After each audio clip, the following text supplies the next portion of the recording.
Un abogado de Córdoba, prófugo de la justicia, que lo busca por el robo al dinero de la educación del departamento, le escribió al gobernador Alejandro Lyons una carta en la que le reclama 4.000 millones que de esos recursos le entregó para su campaña hace 4 años. Guillermo Gómez. Carolina, el abogado se llama Eliodoro Agames, participó en la campaña de Lyons y asegura que le dio la plata en su propia mano.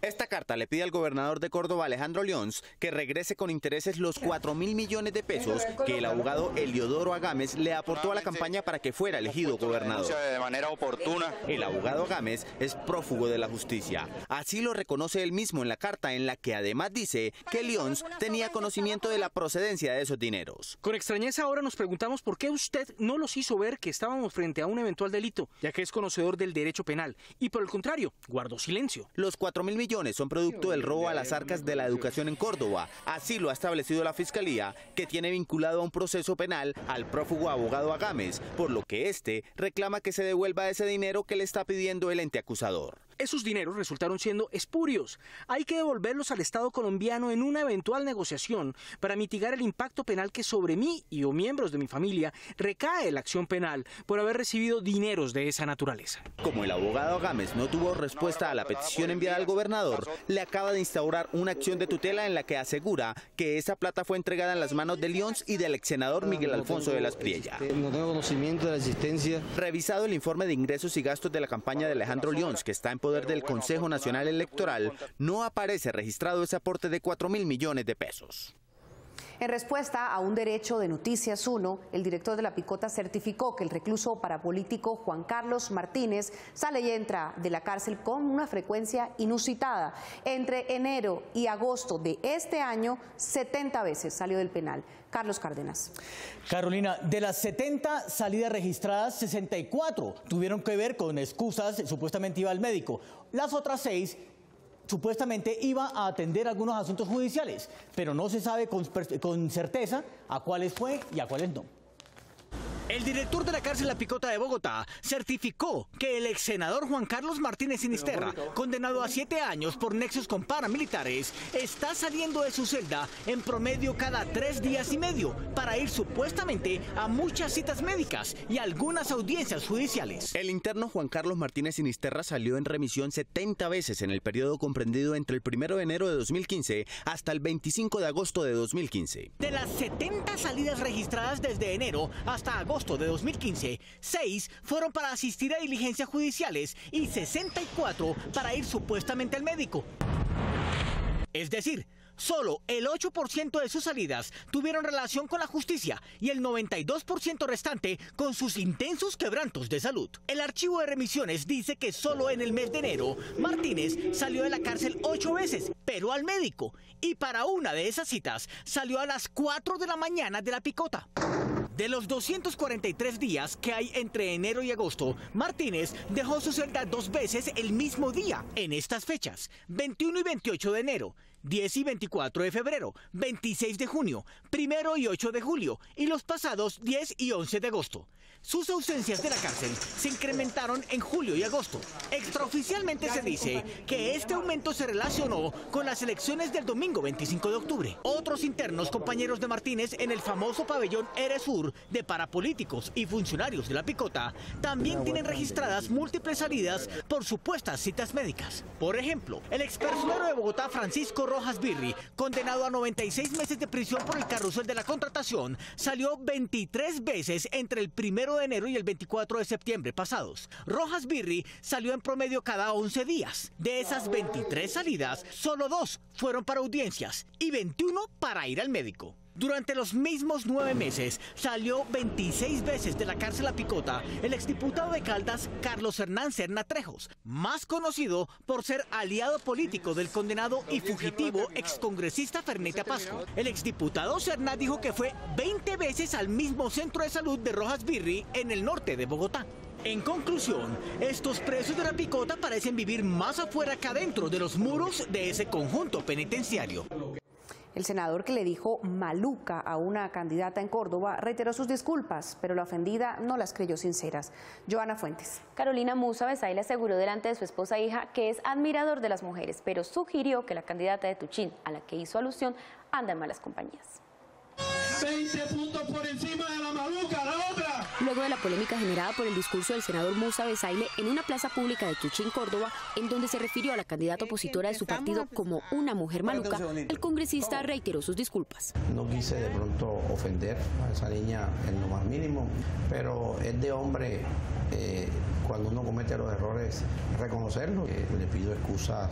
Pero Noris Hernández, la candidata a la alcaldía de Tuchín a la que se refería, no cree que el senador sea sincero. Yo no acepto las disculpas, me parece excusas hipócritas, porque él no ha aceptado realmente lo que dijo en la plaza pública. Musa Besaile aseguró que no pretendía ofender tampoco a los indígenas. La gente que me rodea sabe la clase de persona que soy y soy una persona de buen trato. Y explicó que con la expresión se refería a la situación electoral de la región. En esa zona geográfica a veces la gente se siente un poquito intimidado.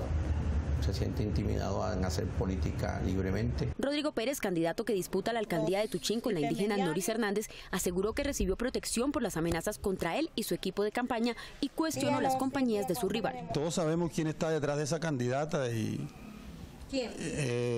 está el señor Pedro César Pestana. Pestana fue condenado en 2009 por tener nexos con el paramilitarismo y por desviar dinero de la EPS indígena Manesca a las cuentas de las AUC. Pestana no pagó la condena en la cárcel argumentando su condición de indígena, sino en un resguardo de la etnia zenú. Desde allí logró consolidar su poder político. En estas elecciones Pestana ha aparecido en plaza pública haciéndole campaña a varios candidatos. La candidata Noris Hernández no negó que éste la apoyara, aunque trató de relativizarlo. 100% no me está apoyando, el doctor Pedro no me está apoyando acá, me están apoyando la logística que yo hablo es la publicidad. Este fin de semana, Milena Flores, esposa de Musa Besaile, hizo una marcha de mujeres como un llamado para detener las confrontaciones en campaña. A veces las palabras son mal interpretadas, mal dichas en un momento, pero él es caballero, reconoció su error y pidió excusas. Mientras que en Tuchín protestaban por las palabras de su esposo contra la candidata a la alcaldía. La gobernación de Santander está en disputa entre Didier Tavera y Holger Díaz. Al primero, testigos del paramilitarismo lo identifican como dueño de la finca en que se entrenaban y al segundo se le investiga por peculado. Julián Martínez. Carolina, un tercer candidato es el contratista preferido del parapolítico Hugo Aguilar. Hace 8 años, 3 testigos, entre ellos el entonces alcalde de Huespa, Santander, Edilberto Amado, declararon bajo juramento ante la Fiscalía que en una finca de Didier Tavera, hoy candidato liberal a la gobernación, se entrenó un grupo de sicarios con beneplácito de él. Cuando andaba con unos manes de una banda de delincuentes que se dedicaban a asesinar personas. Quiero ayudar a la Fiscalía en los casos de varias muertes para que se sepa la verdad. Pero que con la ayuda de un coronel de la policía de Barbosa de apellido Díaz, Didier Tavera se habría enterado del operativo que se habría planeado en 2006. La investigación reposa en la Fiscalía de San Gil. El coronel me dijo que él le había avisado al doctor Didier que lo habían llamado para avisarle que le iban a allanar la finca porque él era el secretario de gobierno. De otra parte, el también candidato a la gobernación de Santander, Holger Díaz, célebre por cobrarle honorarios a Saludcop a cambio de legislar a favor de esa empresa prestadora de salud cuando era representante a la Cámara, considero que mi correo fue clonado. Enfrenta una nueva investigación por entregar contratos a dedo cuando se desempeñaba como secretario de Desarrollo de la Gobernación del parapolítico Hugo Aguilar Naranjo. El excontratista Carlos Fernando Sánchez es el tercer aspirante a la gobernación. Es ficha del exgobernador Hugo Aguilar, condenado por sus vínculos con paramilitares y fue el constructor del polémico Cerro del Santísimo de Florida Blanca. Sánchez es cuestionado por verse favorecido por la contratación en la era del clan Aguilar. Gran parte de los santanderianos consideran que las opciones a la gobernación para el periodo 2016-2019 no tienen una hoja de vida limpia, por lo cual les tocará elegir entre el menos peor. Como en otra época lo hicieron en Santa Fe de Realito, un grupo de candidatos a alcaldías de Córdoba y Sucre se reunieron con uno de los jefes del clan Úsuga en Las Cañas, en el Golfo de Morrosquillo. Gregorio Pérez. Carolina, la policía encontró evidencias de ese pacto político cuando fue a levantar el cadáver de alias Boris, quien también había delinquido bajo órdenes de Salvatore Mancuso en Realito. Un grupo de candidatos de alcaldías de Córdoba y Sucre llegaron hasta el corregimiento de Las Cañas, municipio Las Córdobas en Córdoba, para hablar con Jader Enrique Aris Blandón, alias Boris, quinto en la cúpula de la banda criminal de los Úsuga y quien manejaba los negocios de narcotráfico en el Golfo de Morrosquillo para alias Otoniel. Candidatos a alcaldías de municipios como Moñitos, Puerto Escondido, Los Córdobas, San Bernardo del Viento, San Antero, Lorica, San Pelayo, entre otros. Estos candidatos se entrevistaron con Boris en esta finca, fueron extorsionados y otros para negociar contratos públicos de estas poblaciones de la costa atlántica. Algunos, hay que decirlo, habían sostenido algunas reuniones en ánimo o de lograr apoyo o lograr acuerdos. Los encuentros de Boris con los candidatos a alcaldías quedaron registrados en documentos encontrados por la policía que serán enviados a la Fiscalía para que los aspirantes sean investigados y al Consejo Nacional Electoral si resultan elegidos. Estaba no solamente tributando mensualmente a la estructura del crimen organizado, 1.500 millones. Alias Boris fue jefe de seguridad de Salvatore Mancuso en Santa Fe de Ralito, donde se suscribió en 2001 el Pacto de Ralito. Es responsable de varios homicidios a manera de ajustes de cuenta, de retaliaciones. Alias Boris fue abatido por comandos de la policía cuando llegaron a la finca donde se escondía con una escolta, quien fue capturado.